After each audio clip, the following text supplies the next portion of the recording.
Okay, hi, we're live. Hello, everybody, and welcome to my umpteenth live stream. And Paul is already waving at you, so we're going to get cracking straight away.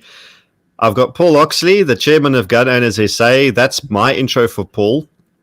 Paul, would you like to tell people who you are quickly, just in case they don't know, and then we'll take it from there. Okay, so for those who aren't familiar, Gosa is Gun Owners South Africa. We're the only pure gun rights organization in the country. We actually believe in the right to firearm ownership. We believe that that's implicit in our right to self-defense, which is a natural right. It's got nothing to do with anything that's conferred on us or confirmed to be a right in terms of the Constitution. It's our natural right. It's our right as a result of being born. So we have this right to life. We have this right to defend our life. And implicit in that, implicit rights are very strong. Implicit in that is the rights to the most effective means to defend that life. And that's firearm ownership. In this day and age, that's firearm ownership. It has been for the last couple of 100 years. Nobody's found a better way of defending your life than carrying a firearm. That's why the police carry them. So we're a firearm rights organization. We push the envelope quite hard because over the years, firearm ownership in South Africa has been forced into the dark corners, the dark recesses of society. We've been made out to be the proximate cause of all of the problems in society over the years, and we're not. We're the most law-abiding sector of the society, the most policed sector of the society, we're quite frankly, we're sick and tired of it. We're not going to take it anymore.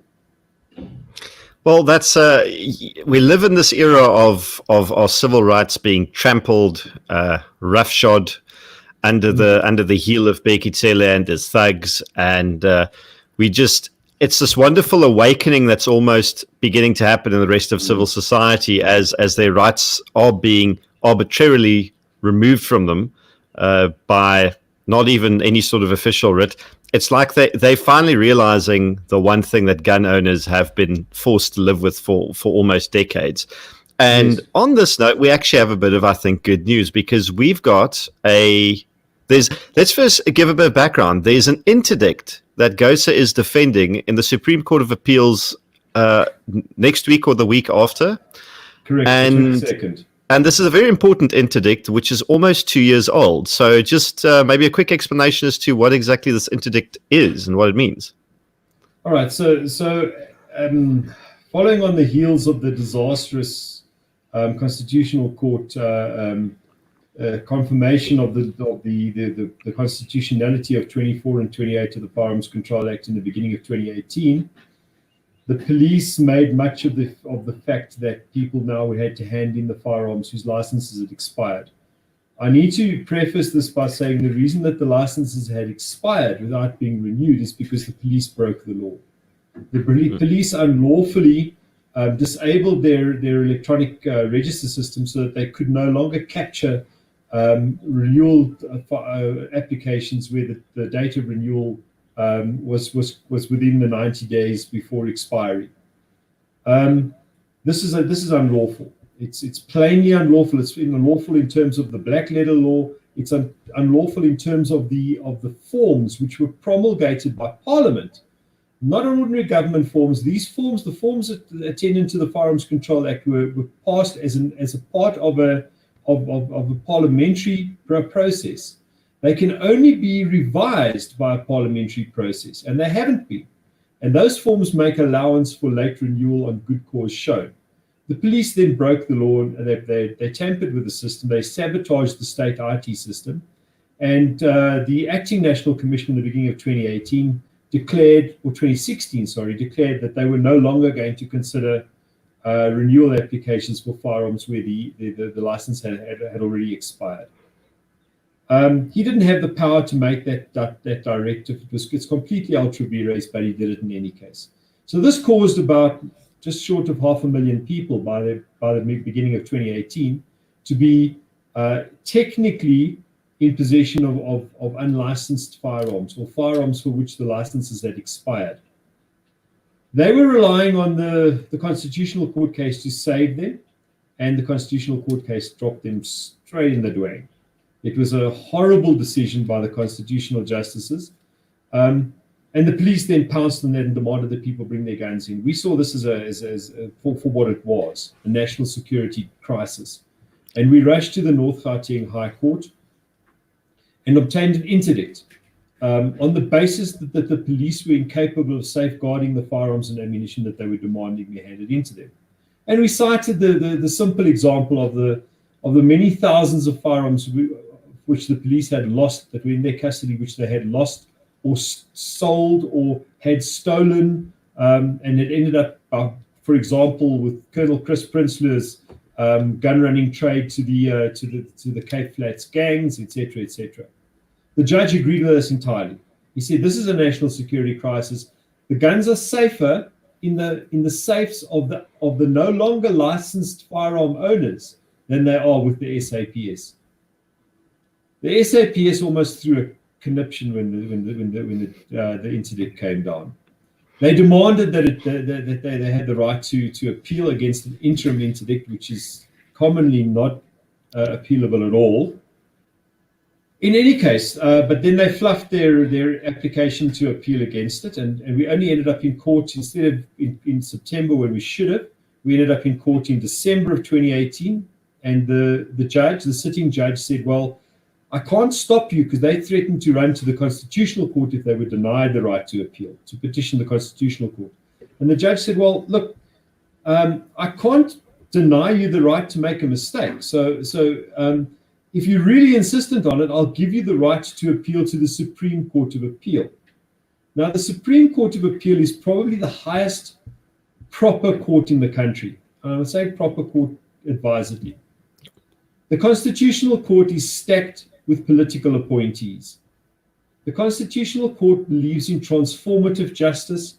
They take decisions which are out of whack with legal principles because it feels like the right thing to do.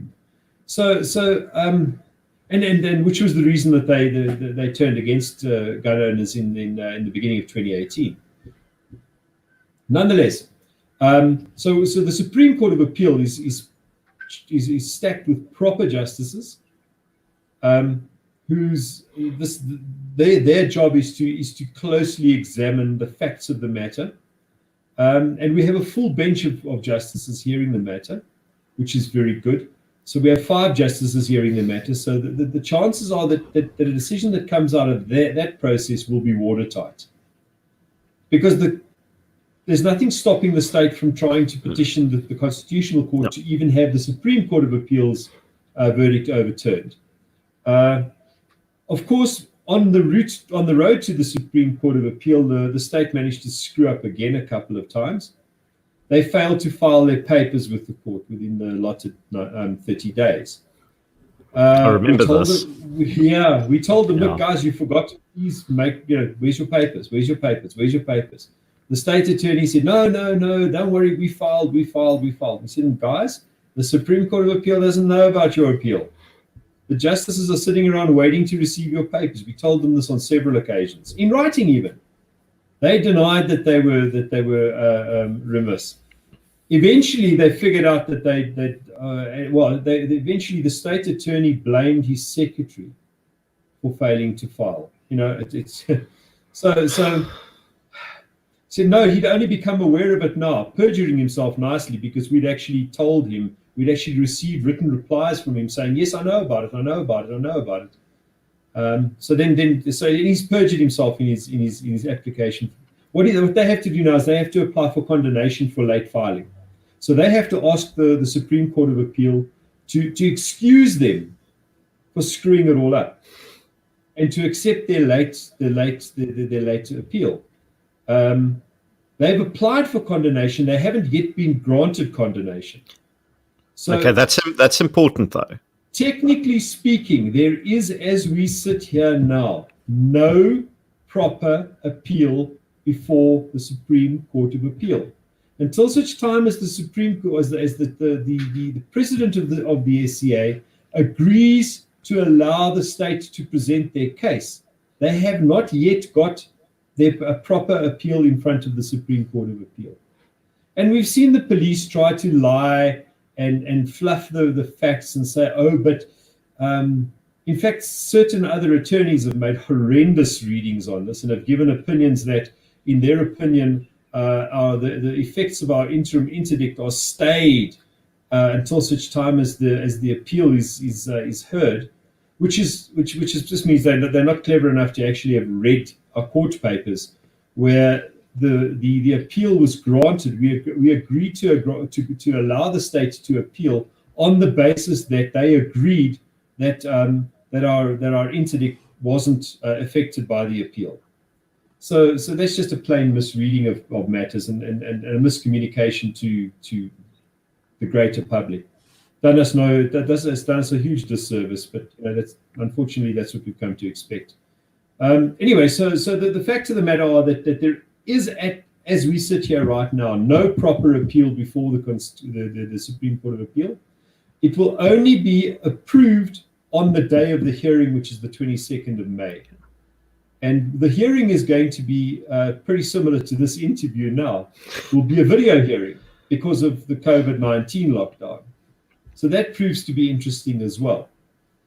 Then there's another party, Gun Free South Africa, who's it's a handful of people with a big microphone and a big wallet, who like to shout the odds, but who have no membership and who have no local support that they can demonstrate, that have applied to be amicus to the Friends of the Court in this hearing, and they've come in with a whole truckload of other matters that they want to bring before the court. The court has constrained them. They are only allowed to make written representation, which they've already done. So they shouldn't even be allowed to sit in on the matter on the video conference on the day of the hearing, but they may be allowed to, because we've seen that they managed to get stuff right. They've obviously got an uncle in the furniture business. Well, okay, yeah, so that's the appeal. Only once the court agrees to hear the appeal is the appeal properly before the court. Okay, but now just to circle back to the original interdict, and if I remember correctly, and I should know these things, so I apologize to you and the readership and the viewer base for not being firmly acquainted with it. But if I recall correctly, the interdict, Judge Prinsloo was quite adamant that it's temporary in nature, for the simple reason that the onus is on the police to go fix the stuff that got them into this pickle in the first place, to go implement the stuff. In essence, let's just say they were placed under the obligation to comply with the law as written. So Judge Prinsloo said, you can't take anyone's guns, go back to your drawing board or whatever you want to call it, comply with the law, and then as soon as you've complied with the law, then this interdict will no longer be necessary and count effectively, unless I misunderstood. But instead, instead of going and doing that, instead of doing what would be rational and reasonable and what they should have done ages ago, they've now decided to appeal something that's temporary for no real good reason, and they've been late in it. Yeah, exactly. And it's taken them nearly 2 years. So one of the reasons that Judge Prinsloo made the rather limited order that he did in our matter in 2018 was that counsel for the state, no names, no pactuals, made a statement in court under oath and told the judge that he had private, personal knowledge that the minister was about to announce an amnesty that would allow all of those 500,000 odd people to reapply for their, or to renew their licenses. The special amnesty, I have special knowledge of this. I've been personally consulted by the minister, which of course turned out to be not true. So the judge was tricked into making a very limited order in our case. The amnesty, as you know, then took another 2 years or a year and a half to hit the decks. And as you know, there is no possibility of renewal of expired licenses under the amnesty. You surrender your firearm to the state, and the state then you can then reapply for the license anew. By the way, this has just come into my inbox within the last, couple of minutes, dude. I don't know if you've even seen this yet.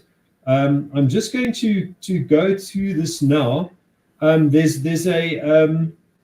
a communication out from the Kessler Sotoli, the National Commissioner of the Police, saying that they intend to destroy all the firearms that have been surrendered to them, voluntarily surrendered to them in the amnesty. And he's giving notice of that fact right now.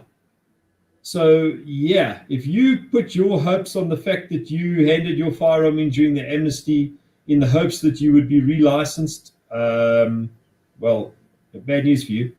And this is what we warned people would probably go. I was about to say the official position has always been the amnesty is a scam, stay away from it. Absolutely. Gosa's official position is we're being hoodwinked. And it looks like a lot of people have been hoodwinked. And now those guns they're gone. Well, now they don't own those guns anymore. They've been voluntarily surrendered to the state, and the state now intends to destroy them. Happy days. Well, destroy, leak to criminal syndicates, the usual, what they usually do to other people's private property. Correct. Let's rephrase that. The moment you surrendered it, it ceased being your private property, which is unfortunately a fact that was lost upon almost, I suppose, everybody who decided to take a shot at it. Seems that way. In the meantime, though, we've got probably close to 500,000 people by now that are still protected by an interim interdict. Yeah. No, I reckon there's probably closer to 1 million, because that was the beginning of 2018's figures. Since then, it's common knowledge that the police can't demand your firearm that's license is expired, and the police handed back all the firearms that had already been handed into them as a result of our interdict. We got the interdict on the Friday evening. The Monday morning already, the National Commissioner of the South African Police Service had issued a directive to all of his stations: hand the firearms back. Then went on and claimed that our interdict was causing harm, which was one of the reasons they applied for leave to appeal. That's a cute one though, right? So this interdict is almost 2 years old. There has been no meaningful flare-up of mass shootings, of weird, right-wing activity, of violent crime. Heck, there have been a lot of CIT heists that have been connected to police officers and state-owned firearms. In fact, now there's been a murder of prominent Hawks police officers or officials involved in investigating these things, as well as other investigating officers that have been murdered or died under mysterious circumstances. And there's been a whole confession of the police allegedly putting out hits on iPad people. You saw that one. Paid for by the police. Paid for by the police. So hits on iPad personnel, investigating the cops, being paid for by the cops. That's been going on. We have the best police service money can buy. We do indeed. And in the 2 years of this interdict, nothing's happened.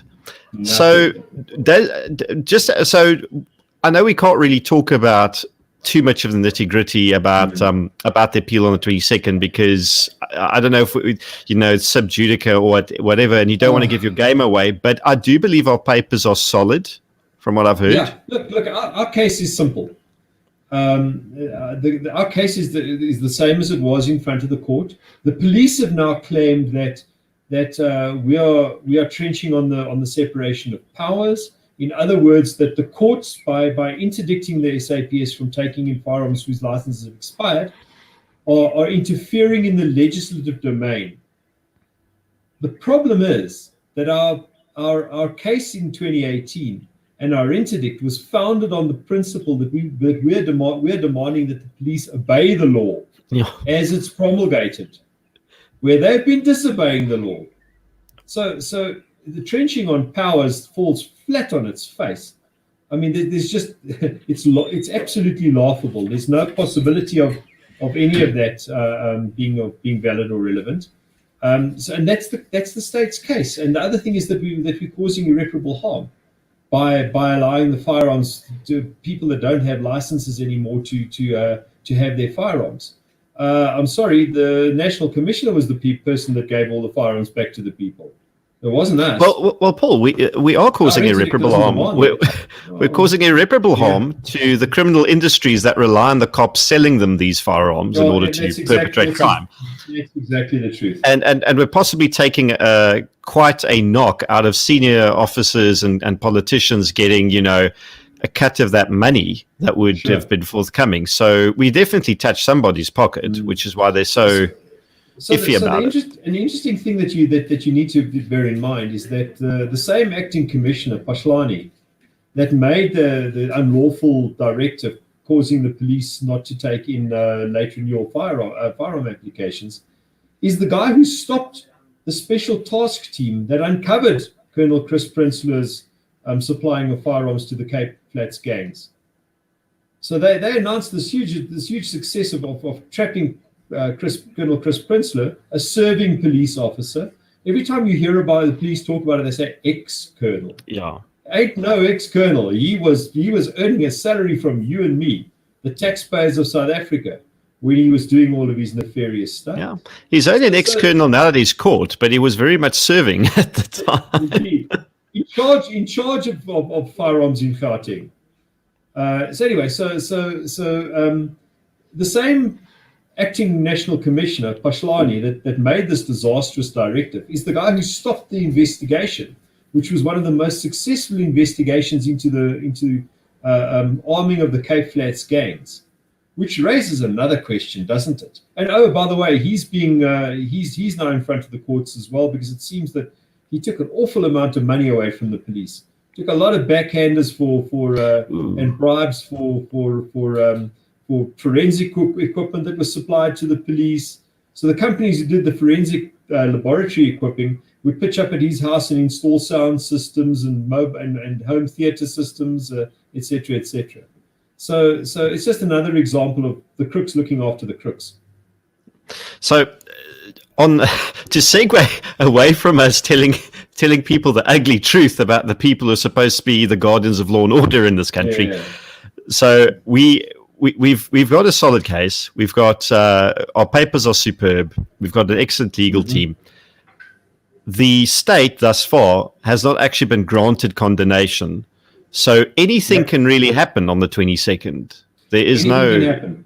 They can be so an interesting point that one of our legal team has raised is that they've scheduled the hearing for a Friday. The Supreme Court of Appeal, if they're suspecting that a case is going to become complicated, never schedules a hearing to start the day before a weekend. They don't sit on the Saturday and Sunday. So they're obviously thinking they're going to dispose of this pretty damn quick. Yeah. So it might be that we all pitch up and say hello to each other on camera like we are right now, and the president of the Supreme Court of Appeal says, "Okay, gents, I've considered the matter. This appeal can't be heard because we're not prepared to condone it." It might end right there. They might then consider the state's case, and so this is the thing. So then people, but what happens if they go against you? Well, so we've got one of the most senior judges in the North Gauteng High Court, Judge Prinsloo. This is one of the safest pair of hands for the last 20 or 30 years on the bench of the North Gauteng High Court. A man who is painstaking in his judgments. I mean, if you've ever sat through one of his judgments, it's he hammers every single point home in a verbal judgment, an oral judgment in court. He's absolutely painstaking. He covers himself, and then he covers himself where he's covered himself. So we have one of them who had just, by the way, when he heard our case the day before, he'd had one of his judgments that had been taken to the Constitutional Court confirmed. So he was incredibly confident and on a very good footing the day he made our judgment. So he's an important judge. He's almost never reversed on appeal because he is so pedantic. He nails every single point.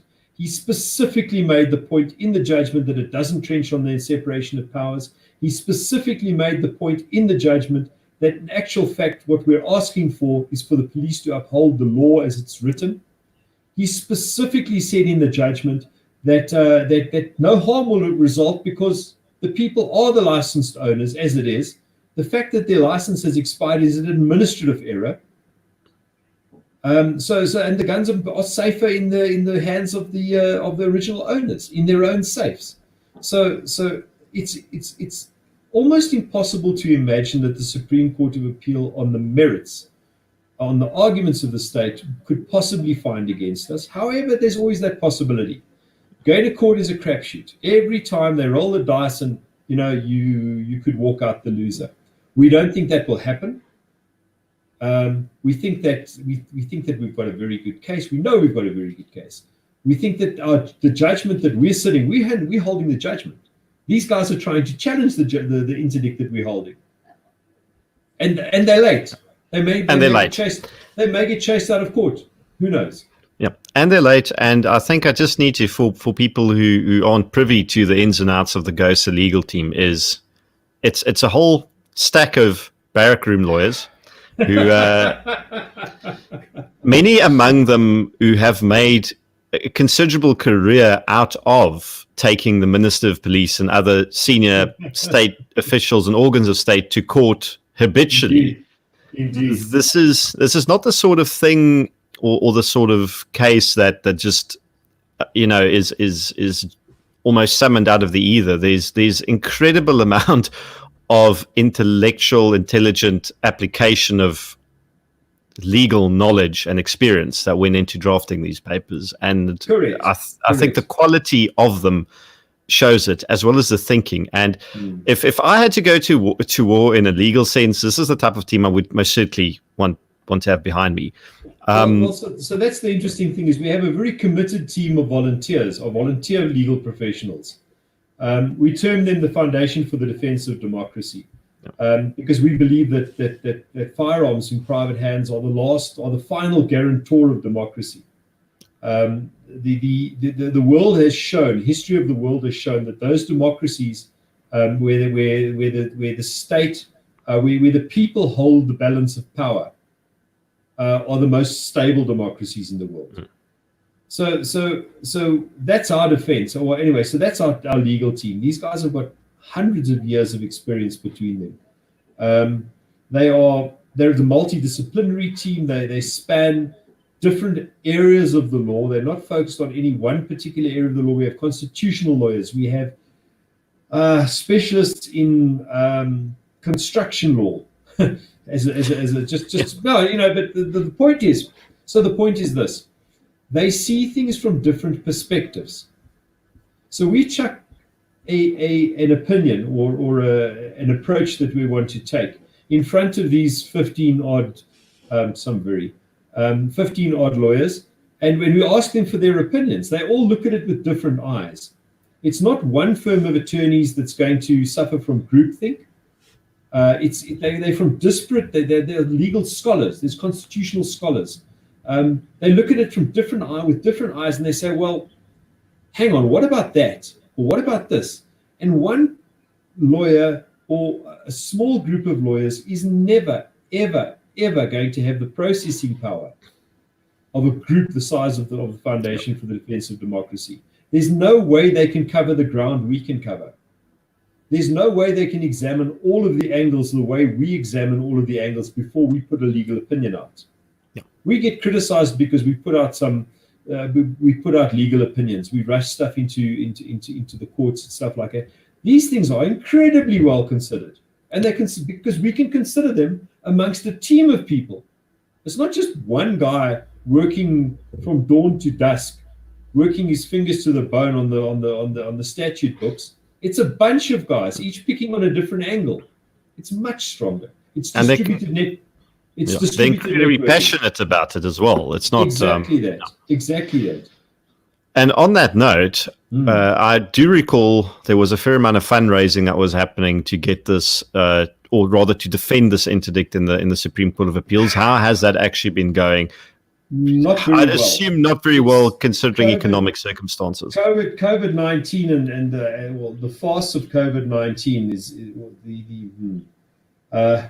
the real disease is not a cough. The real disease is the PTSD that people are suffering from now. This has been a traumatic event for the entire society. We are going to be in recovery for the rest of our lives. I'm telling you right now, not from the disease, the so-called disease. We are going to be in recovery from the effects of the lockdown and the effects of the damage to our economy. Our economy our economy was sliding down into the toilet bowl when we started out this year. I mean, it certainly was. It's now swirling around in the cesspit. It's done. You know, this economy is empty. There is no more to give, and that's a huge problem for us. Because if you can't afford to fight these legal cases, you have to surrender, and that would be a great pity given the strength of the fight that we are fighting, given the strength of our arguments, given where we are in this case. We could the end point of our main action, which we've had to stay until such time as we get an answer from this appeal. The main point, the thrust of our main action, is to actually have relicensing, renewal of licenses declared to be not required. Which would be a major win. That would be a huge win. Well, we're back to where we were with the green licenses, where licenses are issued for life unless you disqualify yourself. And let's look closely at the people that disqualify themselves or that may disqualify themselves. Let's put them through a ringer. Let's do that. I'm happy to do that. I'm happy to be law-abiding. We're all happy to be law-abiding. But then the cops need to be law-abiding as well. And, exactly. What chances of that happening in our lifetimes? Exactly. But it's a good thrust. The main case, and I think someone did ask in the comments, when will the main case be heard? That can only be heard, I suppose, once it's on a roll somewhere. Well, exactly that. But what's going to happen with an appeal like this? An appeal like this is going to tell the story. If the Supreme Court of Appeal chases the police out of court, either for their failure to file their papers on time, or because they really don't have a case. No. Well, their repeated failure to file on time, but there was more than one. Very, very strong indicator that they see merit in our main action. The main action then will be, well, I don't want to say a slam dunk, because nothing in life's a slam dunk. But it'll be a very, very hard, steep hill for the police to climb to get our main action overturned. Well, so this appeal is very important to us. The appeal is very important. And on a fundraising point of view, I suppose Gosa's membership base, I didn't check in there in a while, but it must be well over 60 to 70K by now. No, we're still sitting on about 58,000. 50. And a lot of those people can't afford to contribute anything. A lot of those people are ordinary Joes on the street, many of whom are now sitting without a job. Many of whom now have to worry about how they're going to feed their families. Exactly. It's been an absolute bloody nightmare. But you know what? I'm technically unemployed myself at the moment. I'm going to go and try and find out how I can contribute at least 10 Rand to this. I'll give more than that. But I was just thinking if half the membership base, if 25,000 people gave 10 Rand, that's the case paid for from scratch effectively. We'd be in a far better place than we are at the moment.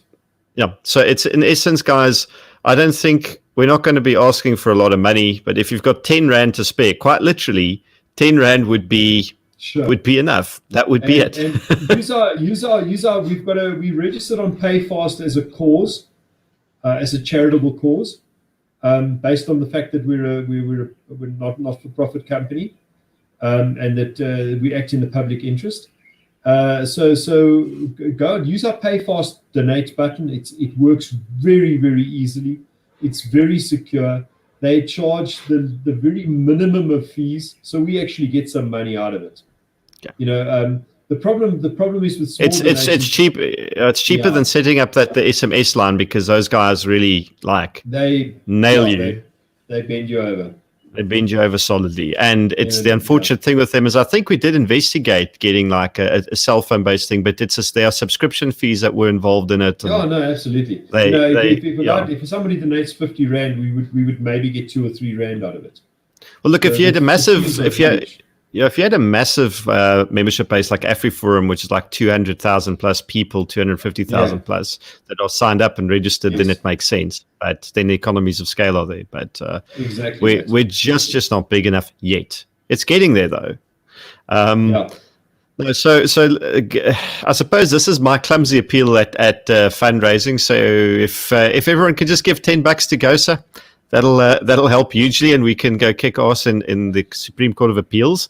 And the other thing I think that everyone really is watching us for, because we're entering the second half, already in our second half of this interview, is the level 4 restrictions, or rather the level 4 non-restrictions on gun shops and firearm dealerships. What exactly is going on there? So that's an interesting one. So a number of parties indicated their intention to take action against the police. The South African Arms and Ammunition Dealers Association, a bunch of dealers in the Western Cape. But what was probably in the news more than anything else was the gang of cops that stormed into Krugersdorp's Safari and Outdoor branch a couple of weeks ago, and refused to obey the request to screen for temperature, refused to have their hands sanitized, etc., etc. Said they're going to arrest everybody, forced the branch to close, and said no, you're not allowed to trade, you're not allowed to trade, you're not allowed to trade, and they forced them to close under threat of arrest. I think that pushed the button. So Outdoor Investment Holdings, which is the holding company for Safari and Outdoor, and for Inyati wholesalers, and for Formalito wholesalers, who are all wholesalers to the firearms trade,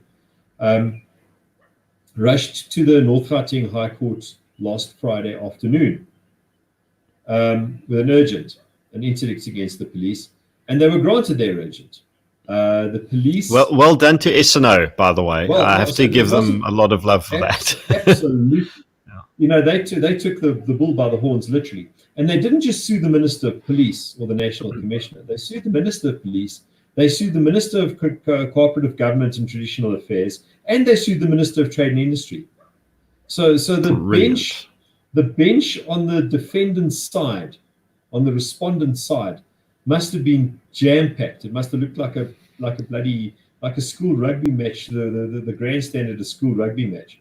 There must have been so many gowns there. It was just silly.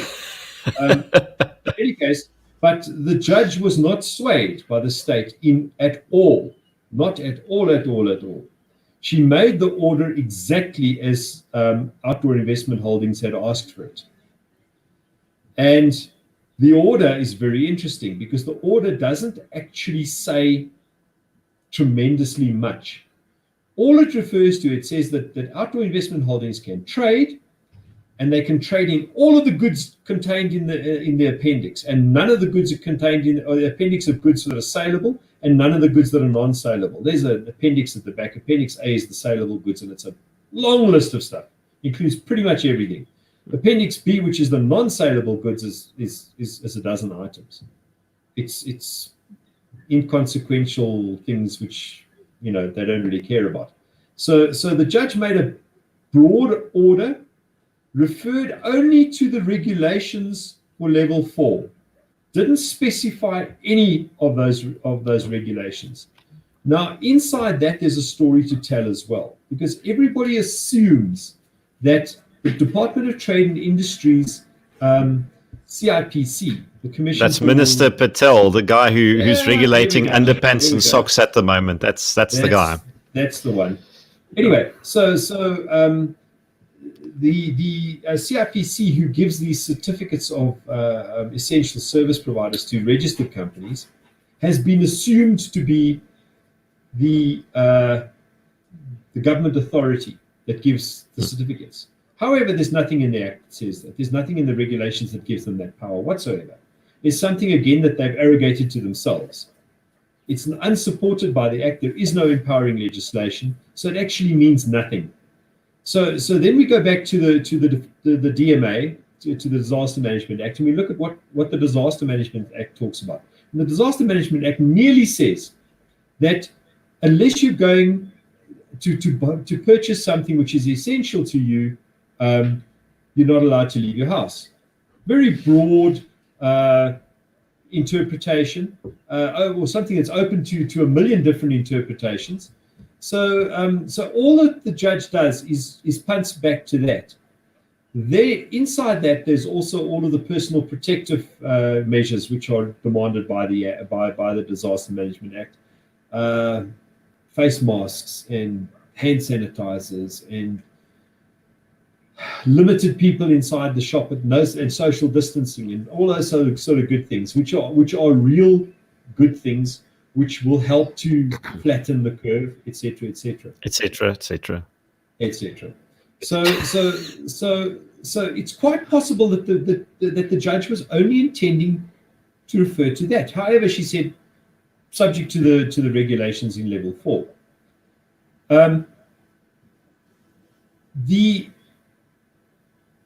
The council for no. Interesting thing is, Outdoor Investment Holdings put a whole bunch of private commercial information in front of the court to support their case, and therefore they asked that the court seal the documents. In other words, that they not be made available to the public. Yeah. The court agreed, and the documents are sealed, so nobody can actually go and sift through those and query the judgment on the basis of technical points. It is what it is. We've had discussions with Outdoor Investment Holdings. They've discussed it with their counsel. They've invited our counsel to discuss it with their counsel, and we'll be briefed after that. But the fact of the matter is that nobody that takes the order, which was shared with another lawyer in confidence, and which was then leaked all over the world, and which has formed the basis of opinions which are quite narrowly defined, and saying, look, the only essential services permits can enter the shop, and that's not at all the intention behind the order. The order was intended that the general public can have access. If you're a small holding owner, this exact argument was put before the court. If I own a small holding, a little plot outside of Pretoria, I'm me. I'm not a company. I'm a sole proprietor. I'm me. Yeah. I'm a farmer. I have mealies. The pigeons are coming and eating my mealies. I can go to a gun shop, in this case Safari and Outdoor, and buy shotgun ammunition to shoot the pigeons that are eating my mealies, because that's essential to me, to my livelihood. Exactly. That was the intention behind the Outdoor Investment Holdings argument in their order. This has now been miscommunicated hither and yon to say that only essential services providers, permitted essential service providers, can shop at gun shops.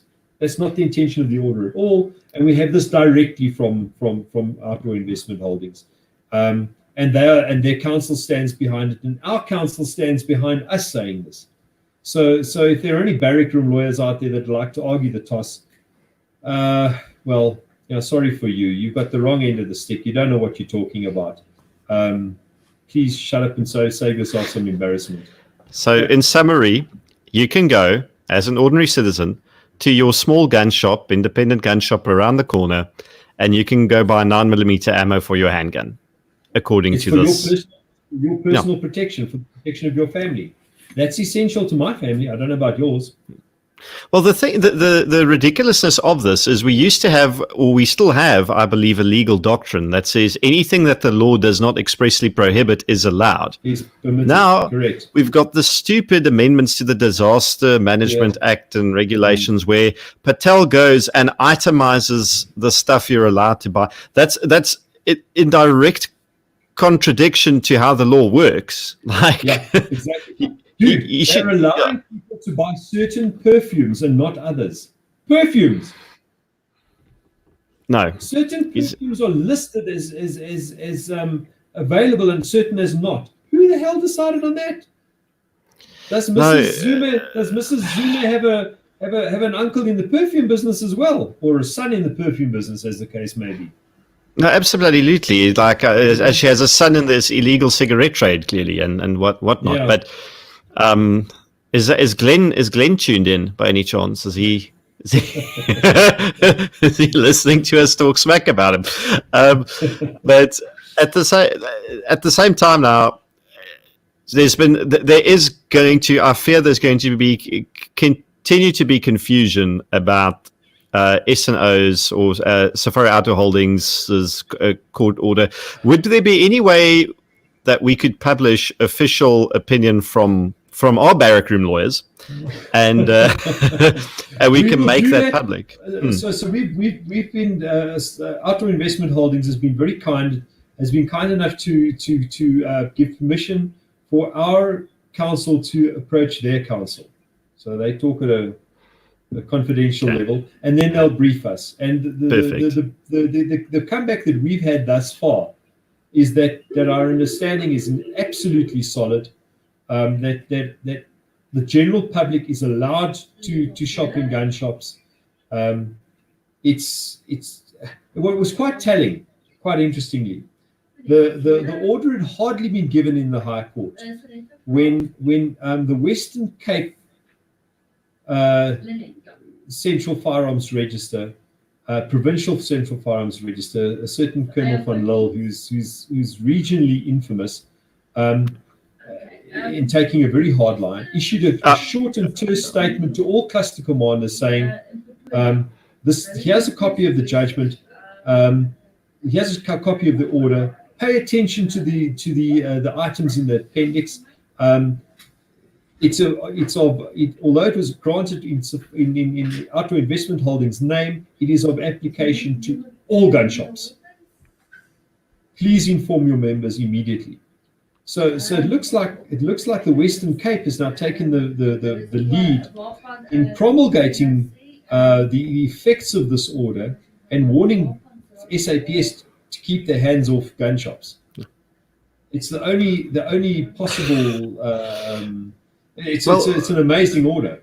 It's the industry that's probably sued them more than any other over the course of the last decade or two. And the tobacco industry that keeps on threatening to sue them and then turns around on the courtroom steps and reaches an agreement. Yeah, no, I'm sorry. Like, for the smokers out there, guys, you're going to have to grow a spine, the likes of which gun owners have had since the mid 1980s, because your representatives are not up to scratch at all. Yeah, seems that way. So what we have here is when they're not busy abusing surfers and old ladies in Meisenberg, they are at least paying attention now to the fact that hands off the gun shops. But it'll be cool because soon we will have a written thing out that people can read and pay attention to. Correct. We will probably have others in the industry contradict us, as usually is the case.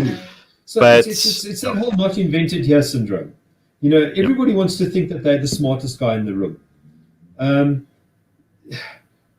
This Safari and Outdoor Investment Holdings order jumped to the front of the queue. There were a bunch of other people. SADA, the South African Arms Ammunition Dealers Association, had issued a letter to the police, a final notice before issuing papers. So everybody was jockeying for position, and as I say, Outdoor Investment Holdings just jumped right to the top of the queue. They took a very quick urgent. They had their stuff together. As I said right in the beginning, I suspect that they were absolutely infuriated by the gang of CFR officers that stormed into their shop in Krugersdorp and made a big bloody scene. And they decided to take it very, very seriously, and they did. And they knocked the police for 6. And I have to say, again, kudos to them for being quite a big corporate and doing the one thing that other big corporates in this country have miserably failed at doing throughout the entire lockdown. So there's a school of thought which says they approach matters as a fast-moving consumer goods specialist. That's what they are. Safari and Outdoor aren't a traditional mom-and-pop gun shop. No. They're a big box shop. They sell firearms and ammunition and other goods. They move product. That's their job in life. That's their and their management reflects that. I mean, the people in their management come from the fast-moving consumer goods market. They understand retail. They understand wholesale. They're not a gun shop. They haven't been subjected to the PTSD that the firearms, the legal firearms industry has been subjected to for the last 30 years or so. Ever since the mid-'80s, we've been nailed by the cops for everything. We've been made to be the bad boys. We've had, since the Firearms Control Act was promulgated, we had 90% of gun shops closed down. They made it. They made the environment that gun shops had to operate in so toxic that 90% of the gun shops just closed their doors and said, "Look, sorry for this. We've had it. We can't take this anymore." So the survivors in the gun shop market are pretty much shell-shocked. Safari and Outdoor, or Outdoor Investment Holdings, is coming to this with a sharp, fast-moving consumer goods focus and said, "No, hell, sorry, you don't walk into Checkers and say to Checkers that they must take all the high gluten products off their shelves because it's bad for people. They're going to have you in court so damn quick, it's just not funny." Exactly. They're going to employ top attorneys and top advocates, and they're going to beat you into submission. And this is exactly the model that's been followed. Outdoor Investment Holdings took no prisoners. They walked in and they said, "Okay, let's get clarity on this." They put their order in such a way that all the judge had to do was listen to the arguments, dismiss the state's case, and rubber stamp the prayers. Which is, and I'm not saying rubber stamp, that's the bad way to say it, but take the order which was asked for, the prayers which we were made to the court. Take those prayers and say, "Yeah, that's reasonable. We can go with that. I'm making the order in the following terms." Which just kind of proves how reasonable their case was and how entirely horrifically unreasonable the conduct and lack of logic of the police happened to be in that case as well. So in this particular case, where the police really shot themselves in the foot is that Safari and Outdoor, the retail store, was doing exactly what the level 4 regulations required. They'd actually closed their vault. I don't know if you've ever been in one of their shops, but they have a huge vault at the back of the shop, which is where all the ammunition and the firearms is sold. And they had the vault door closed. Normally, it's a big double width vault door. And they normally have that swung open so that it looks like one big shopping floor, and et cetera, et cetera. All of the non-regulated goods are outside. All of the regulated goods are inside. So they'd actually had that door closed, and they had separate security on there. And if you wanted to get into the regulated part of the business, you had to show a CIPC certificate or a permit, or you had to sign a register declaring that you were that this was an essential item for you. So they were doing everything that the level 4 restrictions required. But that wasn't good enough for the police. And they still got raided, and they still got arbitrarily closed down and unlawfully stopped from operating commercially. Exactly that. And I mean, so they were ready for the police. The police waltzed in there and made absolute idiots of themselves. Not for the first time, probably not for the last time. And they got smacked in court really, really hard. The chief executive of Outdoor Investment Holdings was incredibly gracious in his statement, saying to us that they didn't take this order against the police, which is true. They didn't take the order against the police. They took it against the police, trade and industry, and COMTA. They said, just to be complete, they said, "Look, we just wanted clarity," which is all the court is actually there to do. It's not there to score points. It's not there to chastise the police. They said, "We just want clarity," and we've got clarity now. Thank you very much. And that's pretty much where the argument should end. However, it seems that people who might also have been wanting to approach the courts have their noses out of joint now, and they've taken a very negative view of the order. And that's unfortunate. It's unfortunate. They can't see past the ends of their own damned noses. They can't take a long view. They can't take an inclusive view. If it's not their idea, it stinks. So, and that's where we sit on. That is an unfortunate thing, is in the sense that when we got when the good news first came out about the green licenses, that was 2010 or 2009 already. That was ages ago. 2009, yeah.